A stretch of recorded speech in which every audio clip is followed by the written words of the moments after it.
Hello guys and gals, me Mudahar, and yeah, it really does hurt to remember Silent Hill in such a way. Now I'm going to take you down on a tale of internet history and a tale of video gaming history, down to a time when Konami used to be pretty cool. As a kid growing up, Konami was one of the pillars of video gaming, and as a PlayStation person growing up, horror games were a big deal to us.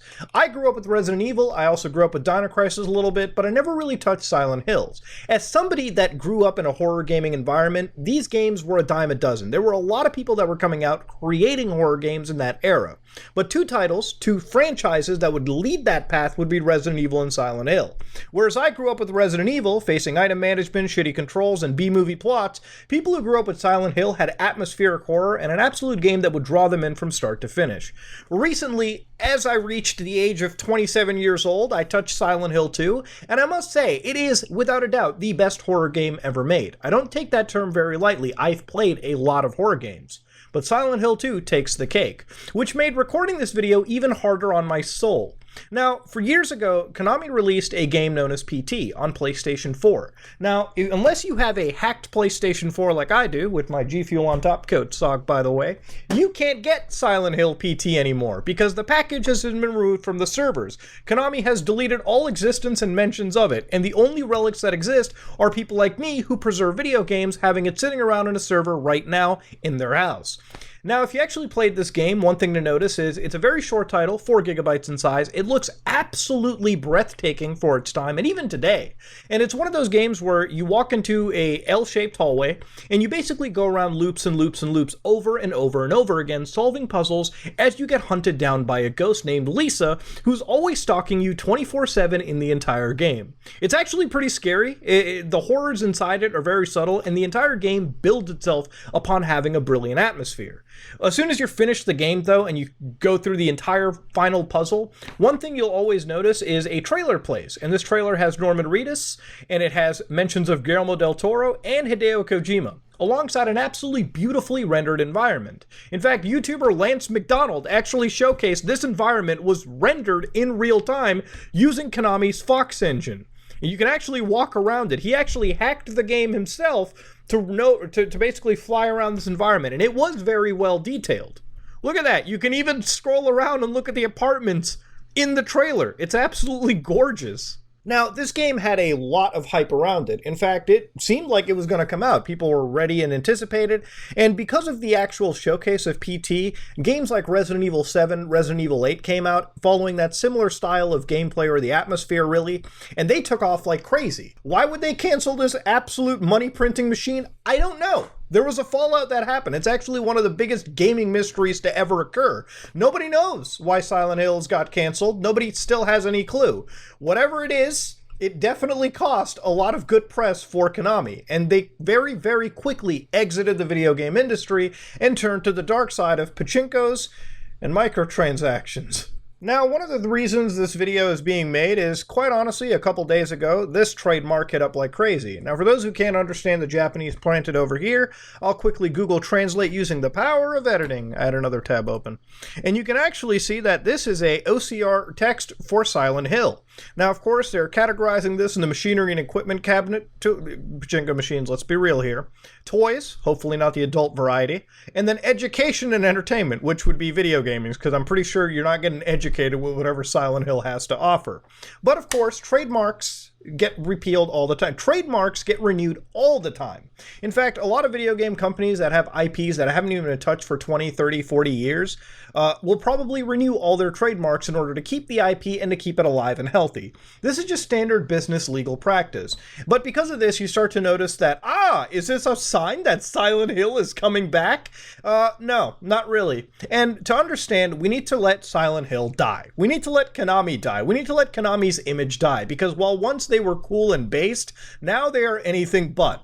And the reality of it is that this will always hurt us as long as we continue to remember the good times and keep on wearing those rose-tinted glasses. Really, to understand if Silent Hill is getting made again, we have to look at Konami of today. So I really wanted to go down and just cover what Konami was up to while our eyes were averted from their actual disaster. Because let's be real, this train wreck, at least publicly, has been going on for a fair bit of time.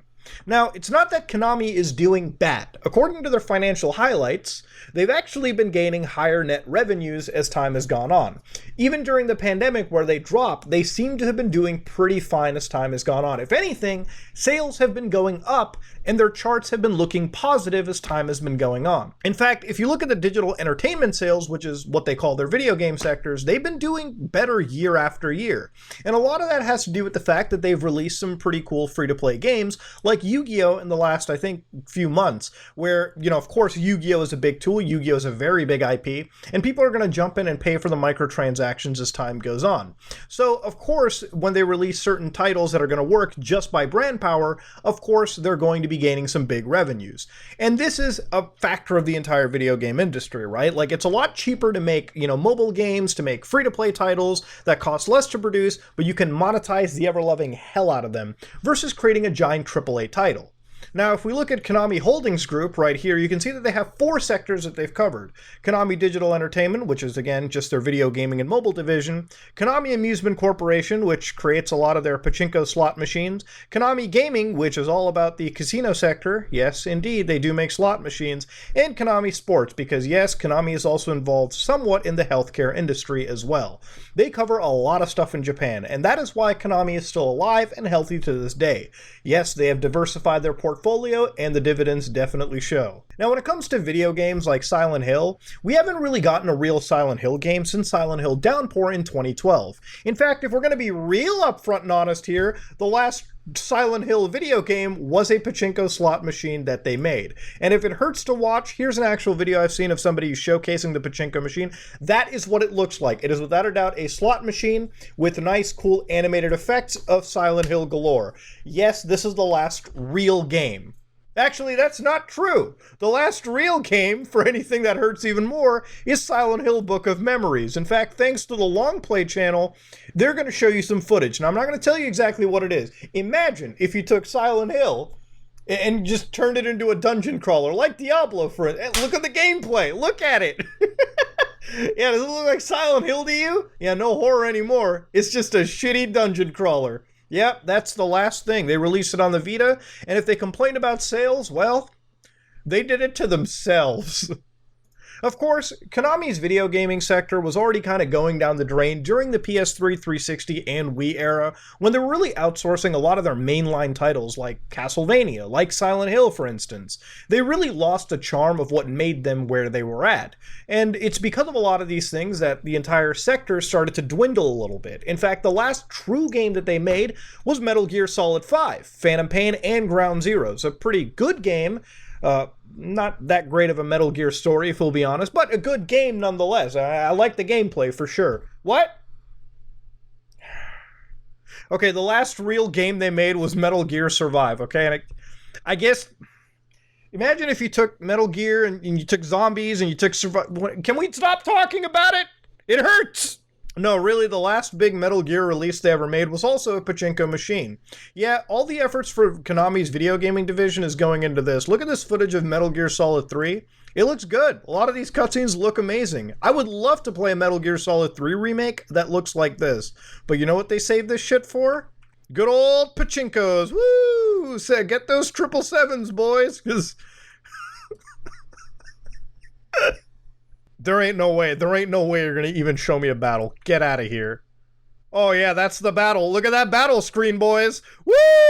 777s! We just killed Vulcan! Snake Eater! Yeah, it really does hurt, actually. It really actually, I'm actually tearing up a little bit. I'm not joking. But yeah, if you think that knife couldn't be stuck a little bit deeper, don't worry. Konami is also into NFTs. Woo! You know that thing that everyone loves in the gaming sphere? Yeah, here you go. Castlevania 35th Anniversary NFTs. They actually auctioned this a few months ago, and if you actually look at it, they've been selling. Because they do. If you go to the activity page real quick, let's look at the sales. Castlevania Axe vs. Phantom Bat. What was it sold for? 15 Ethereum, which is $41.4 thousand from one person to another. This person rinsed their hands and made a killing off of this guy. Yeah, was anything traded at the time? No, really doesn't seem like anything's being traded. Konami just washed their hands. In fact, Konami made $21,000 selling this Castlevania Dracula pixel art. What does it look like? Let's open that up, boys. Look at that, $21,000, and boy, I just got that shit for free. Oh, but Muda, you don't own it on the blockchain. Good, I don't want a permanent reminder of how much of a dumbass I am with money. Really, Konami's video gaming sector is basically propped up by them re-releasing a lot of collections like the Castlevania collection, which these are all fine. They're just ROMs of older games that are already great, but a lot of their recent titles have been like games like Super Bomberman R, which if you like Bomberman, I guess this is it. It's the classic battle mode is back. You also get Super Bomberman Online R, which is a battle royale. Yes, a Bomberman battle royale that I believe you actually have to. Yeah, I think you have to pay money to play it privately, okay? So you actually have to pay to play with your homies. That also said, this game is dead as hell. There is no lifeline here, okay? There's no heartbeat. The ECG is dead. Don't even bother downloading this. But hey, what if you wanted to play Contra? That's a Konami IP. Well, they actually recently made a Contra game. Contra Rogue Core, by the way. Look at this. Look at how beautiful this. Oh, this looks bad. God damn! looks like a fucking PS2 game, 2019. Requires a controller. Playing with a keyboard and mouse isn't supported. Oh yeah, you couldn't even give us a keyboard and mouse support for $51, Konami? Really? Really now? But yeah, for those wondering, have they also made other games? I think they re-released Zone of the Enders 2, but that's pretty much about the end of the story. That's where we get down to.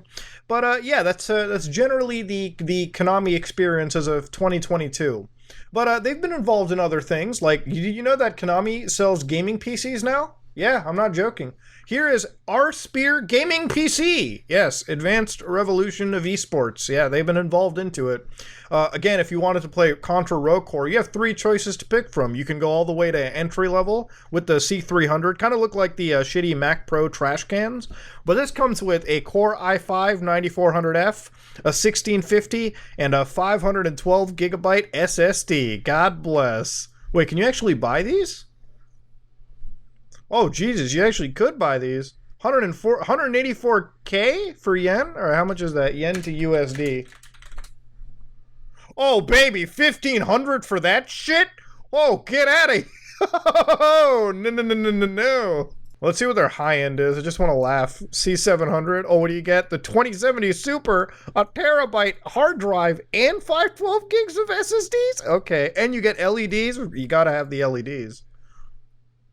Oh man, oh god, wait, let me do the full conversion on this one. I can say Artesian's better than one PC gaming company, maybe. Even if you look at their press releases, Konami joins the fray on Facebook Oculus VR gaming system.